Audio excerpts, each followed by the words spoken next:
guys, welcome back to my channel. Welcome if you are new. My name is Heather. I'm a homeschooling mom of 3 kids finishing our 11th year homeschooling. If you're not subscribed, I would love for you to hit the subscribe button and notification bell so you are notified of all of my future videos. Today is going to be my 4th video in my homeschool planning series for the 2022-2023 homeschool year.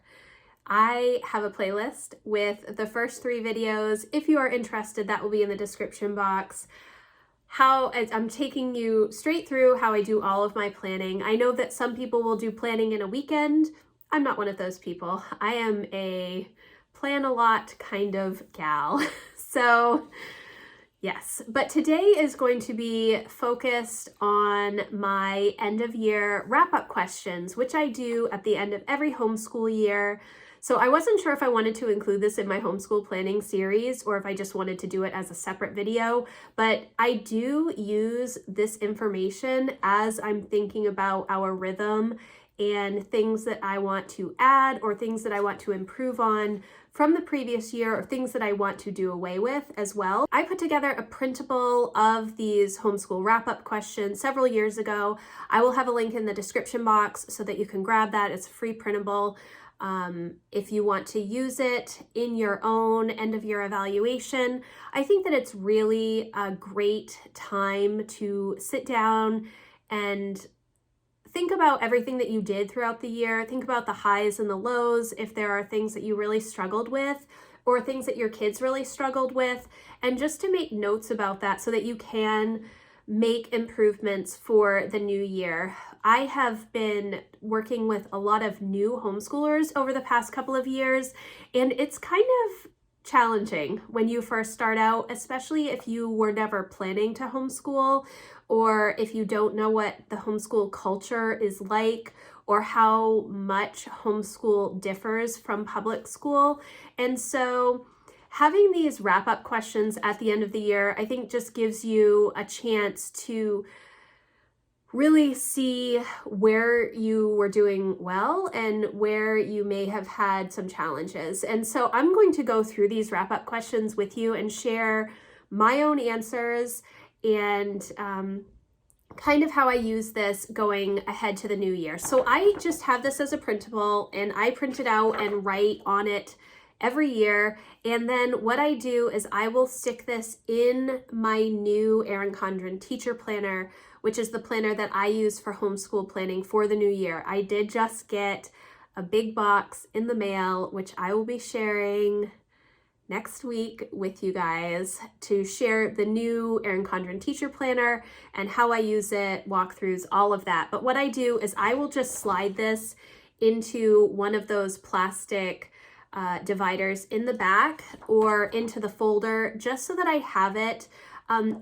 Sometimes I have used the first few pages to write down notes about things that have gone well and things that I want to improve on. But I have found that just sliding this into my planner has been super helpful, and I keep it with the new planner instead of my old planner because these are things that I want to work on for the new year, even though it's a wrap up for the previous year. I don't know if that makes sense.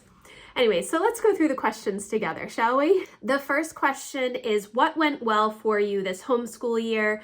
And for us, I had a lot of things that went really well. The first is Sunlight Level J. I have said this in so many of my homeschooling videos this year. We have loved Sunlight Level J, which is the history of science. I don't know if it's all of the book selections, if it is because of everything that's been going on in the world lately, if it just has been super interesting to my kids and myself, new information, but it has been a great level and we have definitely enjoyed it. My kids have enjoyed it.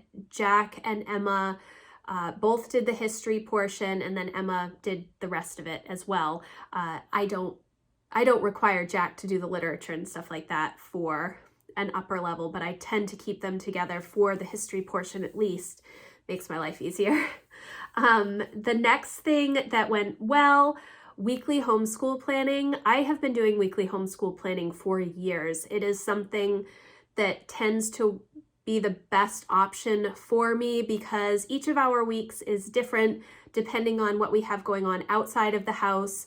And so Sundays, I will take time to sit down and plan out the week based on the other activities that we have going on, other things that are going on in our lives. And I will continue to do that because it works well for me. I will share more about that in my Erin Condren teacher planner walkthrough, or you can look at any of my homeschool planning videos. I do have a playlist for that, and I talk a lot about weekly homeschool planning. The next thing that went well was read alouds. Read alouds were on point this year, not necessarily the book selection. So Sunlight J was great, except for the read aloud selections. Some of them at the beginning of the year we just weren't huge fans of, but all of the history read alouds were great. But reading aloud in general was great because I tended to just read at 10 o'clock until like 10 to 11:30 or 12, and that was kind of our bulk read aloud time, where I would read history and read alouds and anything else that we were interested in discussing together as a family, and that worked really well for my family this year. The other thing that went well was doing school with Lucy early. So I would take her upstairs into my bedroom. This is mainly the second half of the year that I'm talking about. We made some improvements. In the first half of the year, we were tied completely to the public school schedule because both Jack and Emma were participating in band, and Emma also did chorus for a while. So we stopped that around Christmas and made a lot of improvements in the second half of the year. But so for the second half of the year, we would do early school with Lucy, either around 8:30 or 9. I would take her upstairs and we would go right through all of her school, her readers, her math, her handwriting. I would read history and discuss that with her and do her read aloud. And it doesn't take a lot of time. She was first grade this past year, so it does not take a lot of time to go through that material for that age. And because I've already gone through this material 2 other times when Emma and Jack were that age, it's very efficient. I'm very efficient with the material. I know exactly what I want to cover, the questions that I want to ask, and just having that time with her was really good. She was more dedicated to her school the second half of the year. I felt like she felt good about how things were going, and she enjoyed the time coming upstairs into my bedroom, sitting in, a special chair with me while we did her school together. It worked really well. The next thing that went well was interest-led learning. The kids really excelled, Emma and Jack specifically, about the things that they had talked about wanting to do at the beginning of the school year, and then also again in January when we did our vision boards. I was able to make adjustments and get the resources that they need, and they made a lot of progress on their interests. Emma mainly, so she wanted to do Spanish this year, which she has done and she's completed, and that went really well. And then she's also been working on animation with the Adobe Creative Cloud. And I don't know anything about Adobe Animate at all. I can do Premiere Pro, I can do some Photoshop stuff,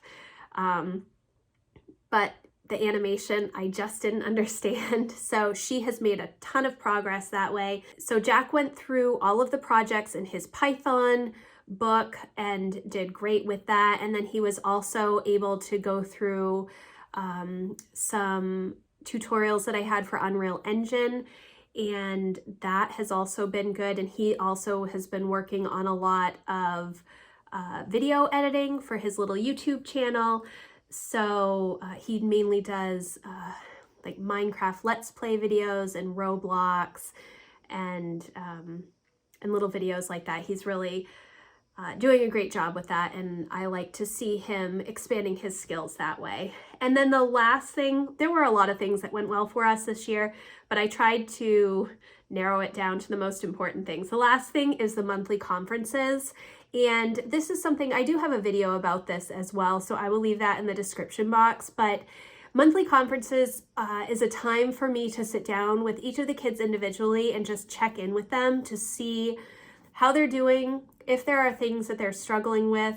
Obviously, on a day-to-day basis, you see if your kids are struggling with like a particular math concept, or if they need more help with spelling or whatever it is. But I feel like having that time set aside monthly, I try to do it the day after my planning day. It's just a time to sit down and connect with the kids and see if there are things that they need more resources for, if it's an interest-led passion project type of thing, they need new books to read, or if they want to try something different or they're really struggling. It's just a time to connect. And when I take the time to do those monthly conferences, I'm able to make small adjustments each month to keep our year going on track, rather than waiting until the end of the year and saying, oh my gosh, that was a really horrible year because we had these things and I just didn't adjust them because I felt like I needed to keep pushing through. I'd rather make smaller adjustments along the way to make sure that we're still continuing to make progress and that my kids are thriving in the learning environment that I've created. So that also was a really, really good thing for us this year. Then the next question is, why did these things go well? And so I think that some of the reasons these things went well is consistency, especially with the read alouds, doing them at about the same time each day. Even in the fall when we were back and forth to the public school in the morning and in the afternoon, I had to be super strict about our time blocking to make sure that I got our work done. And while it was a super hard struggle in the fall to do that, because I was so strict with our time management in the fall, by the time we got to the spring, it was just a routine and a rhythm that we would just sit down to do read alouds at 10, and that was just what we did. And it worked out really well for us. So I think consistency was one of the reasons things went well. Just staying on top of what needed to get done. Again, that relates to the weekly homeschool planning. When you're weekly homeschool planning, you are seeing where you're slacking and maybe where you need to put more attention, or if you're moving faster in a specific area, you're able to see that as well, so that you can kind of stay ahead and plan things out a little bit more in advance. Although I did struggle a little bit, which I will share with Jack in a couple of minutes.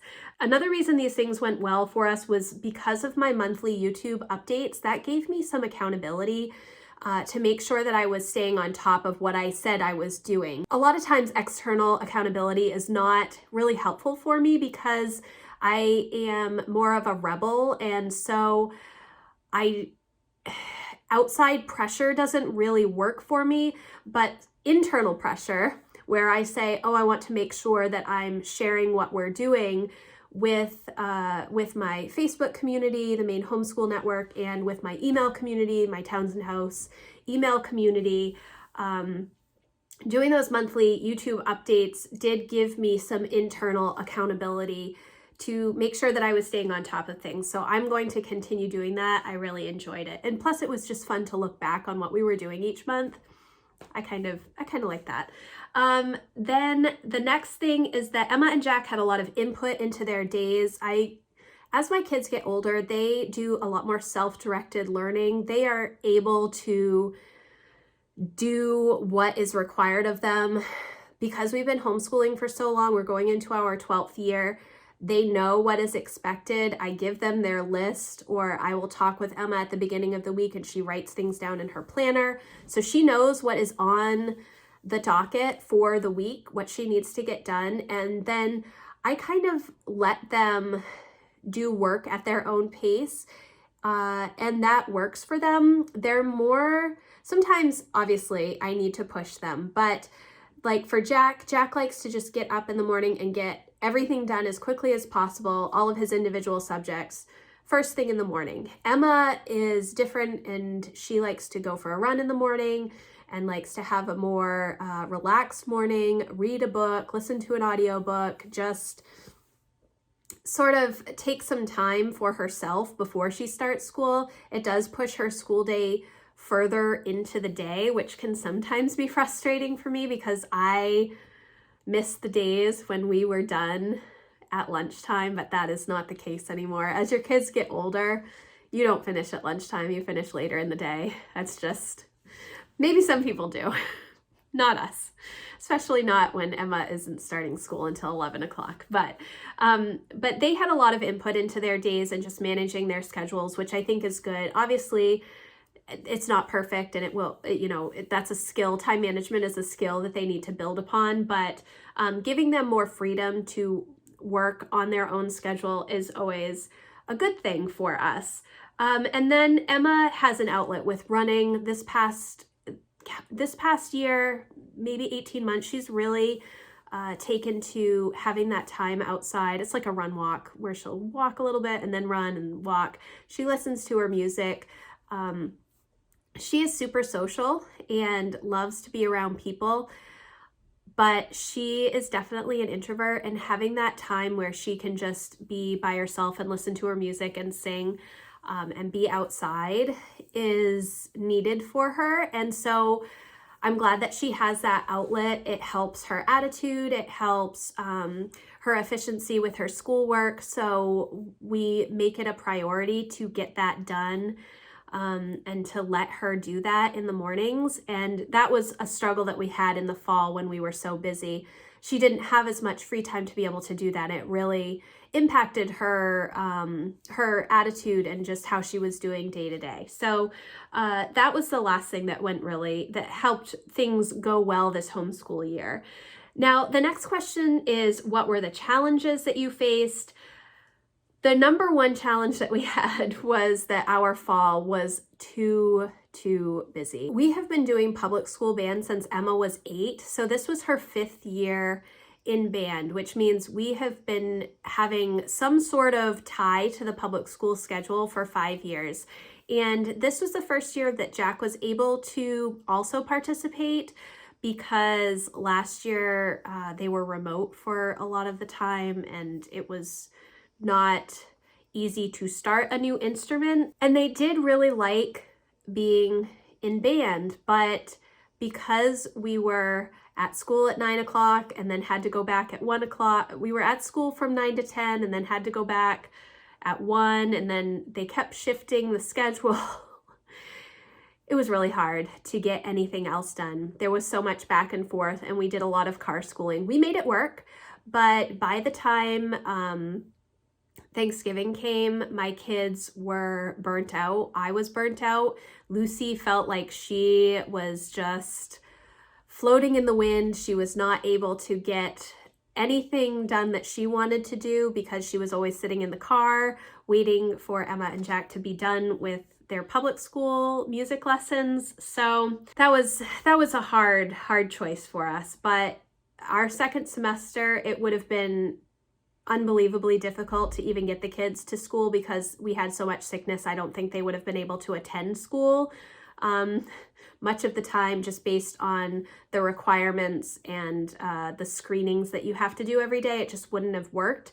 So I'm glad that we made the choice in December to say that we were done with the public school music schedule. It is hard because music is Emma's passion, and Jack is also really good at music, and not having that outlet is a little challenging. We don't have like a homeschool band locally to us, so that's hard. But it was so much nicer to not have to deal with that schedule, especially because everybody was sick so much.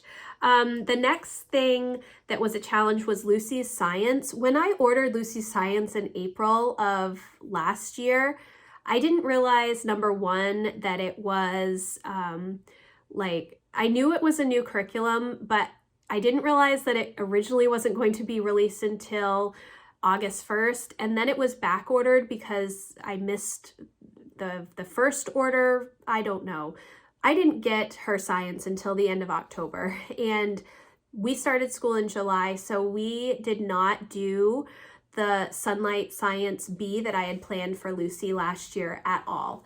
And that was a little disappointing because she was super excited about it, especially because she was going to be doing some coding with Scratch and Jack was going to help her with that.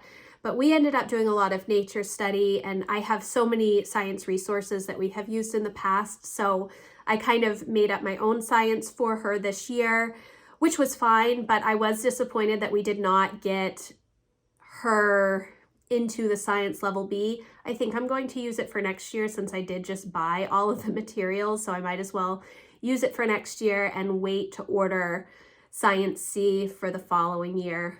We'll see.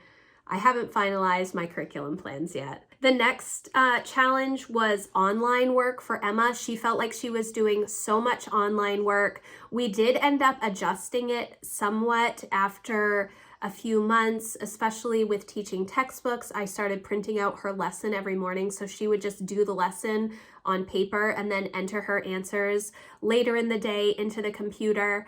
And that worked much better. But she was spending a lot of time watching Spanish, her Spanish class, and then also the math class. So she does not like spending that much time on the computer. She's much more a paper and pencil kind of girl. And because she was doing so much online work, we have one family computer. And so it wasn't allowing a lot of time for Jack to work on some of his coding projects, which are passion projects for him. So we need to consider whether or not we're going to get another computer, or if I'm going to use my work computer for them during the day for some of their computer work.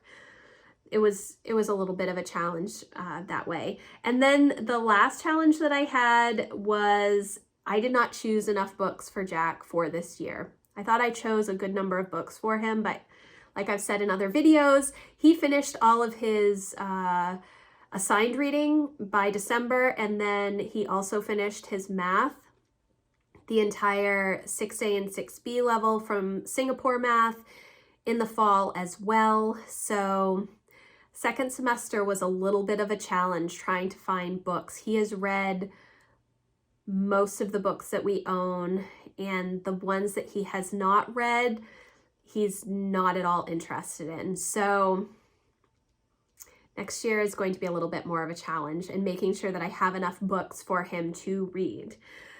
So why were these challenges? As far as the fall goes, the kids were overwhelmed with the schedule and being tied to somebody else's schedule constantly. I know that it is kind of funny because homeschoolers, we have a lot of freedom, but when you put more time constraints on homeschooling, it can be challenging, and the fall really did us in. And in fact, we had an opportunity to join a homeschool co-op in January, and they only met twice a month. We were only able to go one day because my kids ended up getting sick, and then they didn't want to go on the weeks that they weren't sick because they had been sick. And then again, I found another local co-op that I thought would be a great fit for the kids, but they were not interested in adding another time commitment into our schedule at the end of the year. And I don't know if it will be an opportunity in the fall or if they will want to do that in the fall. So that's something that we have to talk about and figure out as well. But I think they're just kind of done with being tied to somebody else's schedule, and they just really want to have the extra time to work on things that they're passionate about. And I can't fault them for that. So that was why the schedule was a challenge. And then the science was back ordered and we had to adjust, and Emma really needs paper and pencil work. It's really hard, especially as they get into the upper high school levels. A lot of curriculum is online, taught online, and especially things like math that I'm not necessarily comfortable teaching geometry and algebra to. I understand it, and could I do it? Probably, but I feel like she needs that extra support that an online program will give her. But it is just a little bit challenging when she does not want to be on the computer all day. I get it. it's a struggle. She is much more read a book, discuss a book, ask questions about a book, research further if she finds topics in the book that she's interested in. And that's kind of been because of our literature-based method since the beginning when she was like 2 when we started homeschool curriculum. So I need to remember that when I'm planning out work for next year. The next question is, what do you want to keep for the new homeschool year? So I want to keep the weekly planning and the weekly/monthly meetings. I do have videos for all of this stuff, which you can see in my homeschool planning playlist. Weekly meetings, my Monday meetings, I sit down with the kids and just give them an overview of the week. It's a time when I can give Emma and Jack their lists for the week, and they can transfer things into their planners. And Lucy just likes to sit down and kind of go over, are we going anywhere this week? What fun things are we going to do? I like to have all of those things.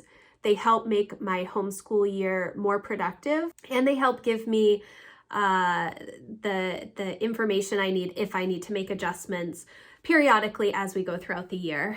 The next thing that I want to keep is continuing our read alouds around 10, 11 o'clock in the morning. It just seems like a good time.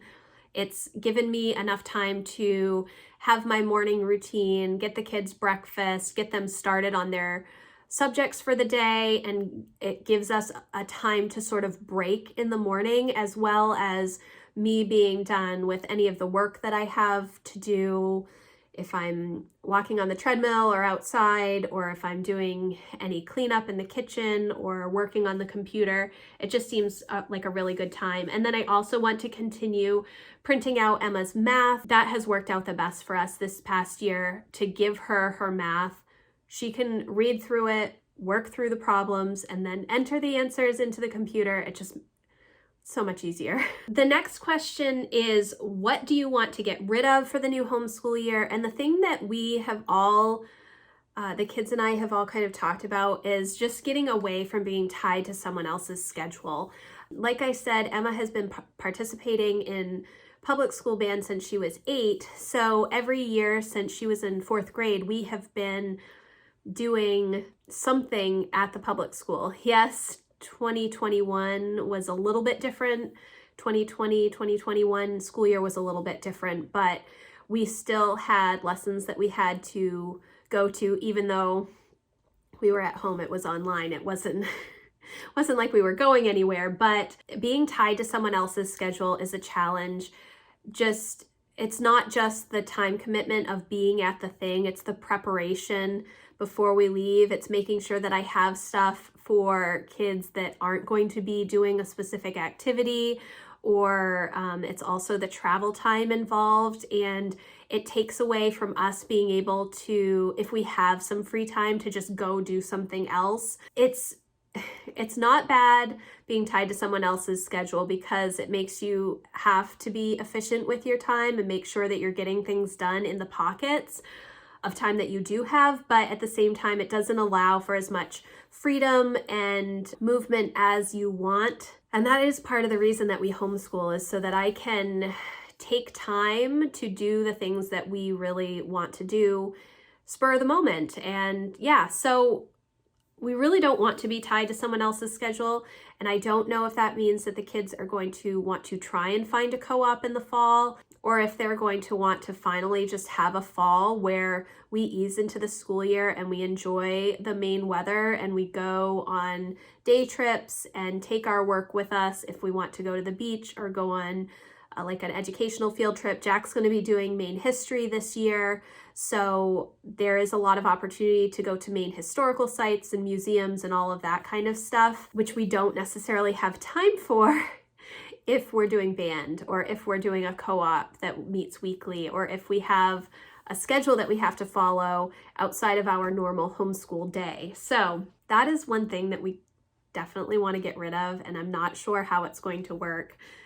It will be something new too, to not be tied to another schedule. Was there one subject that you struggled to teach, and why? Yes, Lucy Science, like I said, I had to completely revamp that because the materials came so late, and I didn't get I thought that we were going to be getting her new materials at the beginning of August, and so I didn't plan out anything, thinking we'll just start at the middle of August with her new resources, but then I got notices that it wasn't coming until September, and then it ended up coming in October. And so by that point, I had already moved on to other things, but I did not like to have to do that spur of the moment because I had expected something different. And when you're a planner and things like that happen, it can be a little frustrating.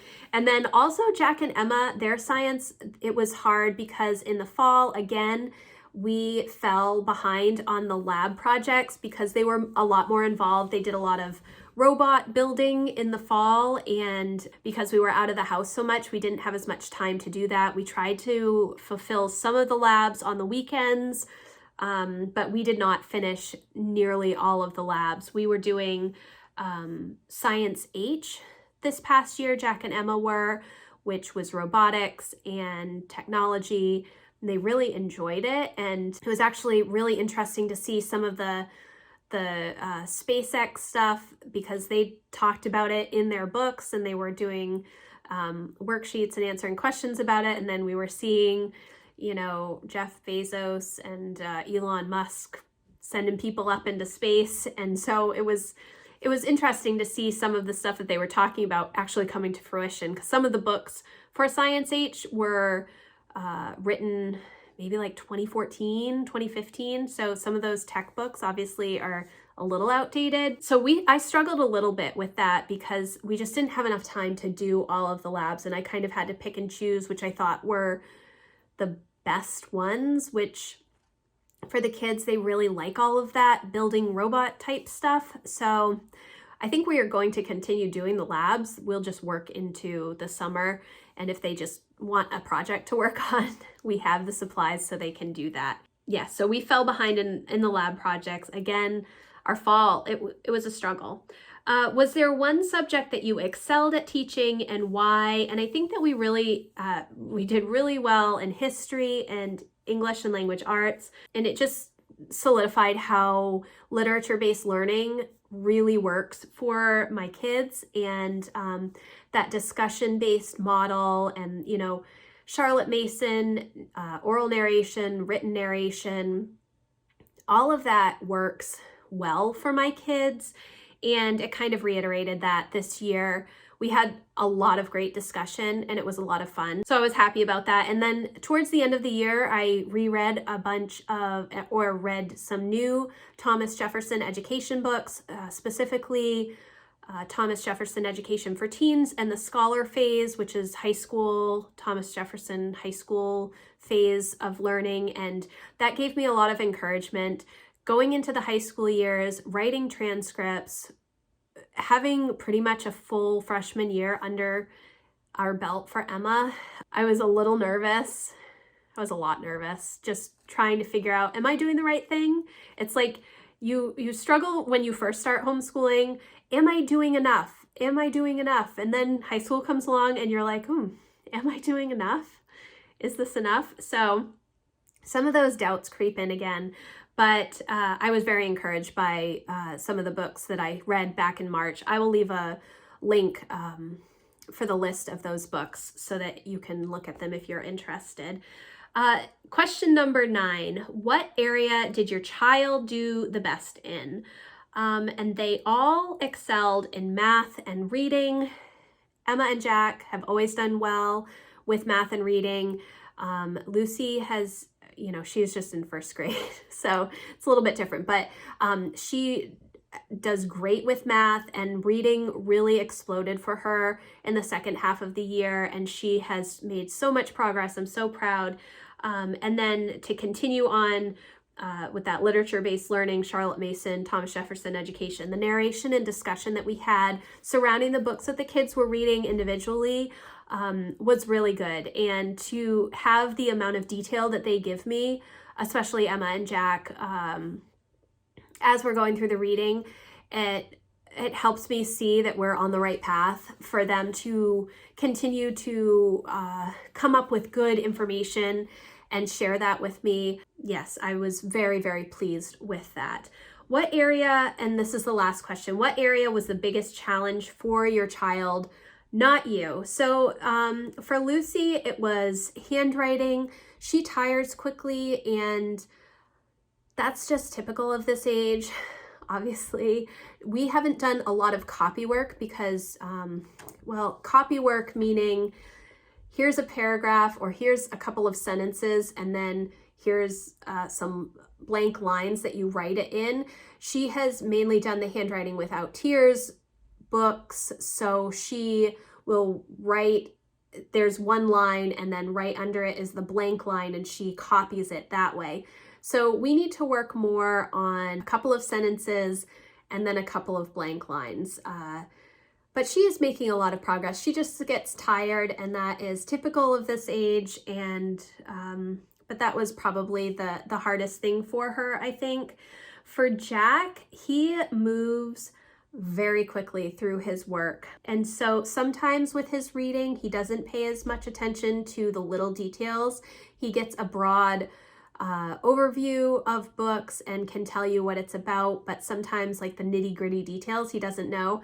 And I mean, I'm the same way. I read for story. I don't necessarily read for details unless I'm reading nonfiction, which then I annotate and take notes and such. But having him slow down a little bit, or when I give him questions or things to look for before he does his reading, that helps a lot. But he does like to move quickly. It's not just through reading. He likes to move quickly through everything so that he can then do the things that he wants to do. And that's okay. But sometimes he misses some of the things that I don't want him to miss, and we have to go back. For Emma, her biggest challenge, I think this year, was time management, because we were so busy in the fall, and she felt stressed because she would get a little bit behind in something and then she would have to double up to make it up. And that caused some struggles because she wasn't able to get outside to do a run walk, or she couldn't do another thing that was fun, or she was on the computer until 6, 7 o'clock at night trying to finish up a particular assignment, which is never fun. As your kids are getting older and you're giving them more control over directing their own learning and making sure that they're accountable to themselves for what they need to accomplish, there are always going to be bumps in the road. And she's just 14, so I'm not that concerned about it overall. She's making strides, and that's part of why we have the weekly meetings to talk about what is coming up, and just so that she can see everything that she needs to accomplish in a week, so that she's able to try and manage her time better. So yes, these are things that we will continue to work on. But overall, I've been super pleased with how our year has gone, especially the adjustments that we made after Christmas, as we got into the second half of the homeschool year, and not being tied to the public school schedule was a big key to that. So what I do with these questions, like I said, I will put them in my teacher planner, and then as I'm going through and planning out the first 6 to 8 weeks and figuring out what our back to homeschool rhythm is going to be like, because it's adjusted a little bit every season, really, and especially at the beginning of the year, and especially after our big winter break, the month of December. So I will look at these things and make sure that I pay special attention to the things that were challenges for us, and if there are ways for me to make adjustments or add some extra practice or try a different way of showing something, just so that we can continue to improve. It's good to have the reminder and to take the time to sit now and go through all of that information, and then having it available so that when I start to plan out what we're going to be doing daily and weekly, I will see, okay, I want to make sure that I'm working on this first, or I want to make sure that I give Emma enough time to get outside before she's getting on the computer, or she needs more of a break, or I need to make sure that I do this.